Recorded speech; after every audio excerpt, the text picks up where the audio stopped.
ஒருமுறை பிரம்மர்க்கும் மற்றும் விஷ்ணுவிற்கும் நடந்த கடும் வாக்குவாதம் பற்றி தெரியுமா? ஒருமுறை பிரம்மா மற்றும் விஷ்ணு இருவருக்கும் கடும் வாக்குவாதம் ஏற்பட்டது. பிரம்மா பெருமையாக கூறினார், நான் தான் உயர்ந்தவன், என்னால் தான் இந்த பிரபஞ்சம் உருவாக்கப்பட்டது, அனைத்து வாழ்வும் உருவாக்கப்பட்டது.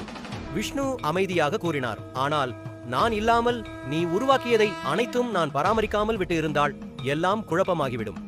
எனவே நான் தான் பெரியவன். வாக்குவாதம் மோசமாகி அவர்கள் குரல்கள் பிரபஞ்சத்தை அதிர வைத்தது. திடீரென பிரம்மா மற்றும் விஷ்ணுவின் இடையில் ஒரு ஒளித்தூண் தோன்றியது. அந்த ஒளித்தூண் மேலோவும் கீழோவும் முடிவில்லாமல் பறந்தது. ஒரு ஆழ்ந்த கம்பீரமான குரல் ஒலித்தது. அது இறைவன் சிவனின் குரல். உங்கள் பெருமை உங்களை மூடி மறைக்கிறது. பிரம்மா மற்றும் விஷ்ணுவே, நீங்கள் உங்கள் மேன்மையை நிரூபிக்க விரும்பினால் இந்த ஒளி தூணின் தொடக்கம் அல்லது முடிவை கண்டுபிடியுங்கள் என்றார் சிவன்.